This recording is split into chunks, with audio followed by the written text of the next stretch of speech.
बाबा साहब की जयंती के उपलक्ष्य पर हमें किन बातों का ध्यान रखना चाहिए और हमें यह जयंती हमारे लिए कैसे प्रेरक होना चाहिए, ये हमें जानना चाहिए। तथागत बुद्ध का धम्म हम जानते हैं कि विश्व रूप में वो फैला हुआ है। वर्तमान में कई देशों में ये बौद्ध धम्म अच्छी तरह से पालन किया जा रहा है। बौद्धकालीन विचार क्रांति की व्यापकता और सफलता का भी श्रेय मिशन में समर्पित काम करने वाले लोगों को ही जाता है। उन्हीं के प्रयास से ही तो आज भारत सहित पूरे विश्व देश में धम्मचक्र प्रवर्तन यानी इसका महान अभियान का लाभ हर देश उठा रहा है। सभी जानते हैं कि संगठन में कितनी शक्ति होती है। जैसे कि नारियल के एक छोटे रेशों से ही मोटी रस्सी बनती है और जिससे पहाड़ जैसे हाथी को भी बांधा जाता है।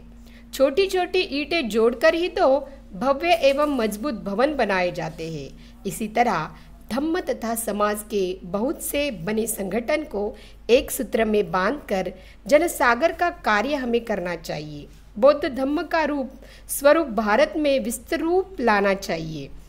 बाबा साहेब द्वारा दी गई 22 प्रतिज्ञा का पालन करके हमें संविधान के मिले हुए पूरे हक का पालन करना चाहिए और हमें धम्म को परिपूर्ण एवं सर्वसामान्य करना चाहिए। धम्म की पूरी शिक्षाओं का हमें प्रचार और प्रसार करना चाहिए। बाबा साहब ने हमें संविधान द्वारा पढ़ने लिखने का हक दिया। उनके कारण ही तो आज हम पढ़ लिख कर धन संपन्न बने हैं। हमें वोट का अधिकार जो दिया, संसद, मंत्री, राज्यपाल एवं राष्ट्रपति बनने का भी अधिकार डॉक्टर बाबा साहब ने ही दिया है। यह बाबा साहब का कार्य आपको अपने जीवन में उतारना है। अपने आप को संपन्न बनाने के लिए जो अशिक्षित वर्ग है, जो गरीब है, उनकी स्थिति भी सुधारने का हमें काम करना चाहिए, क्योंकि ये हमारा कर्तव्य है। हमारा संकल्प क्या होना चाहिए?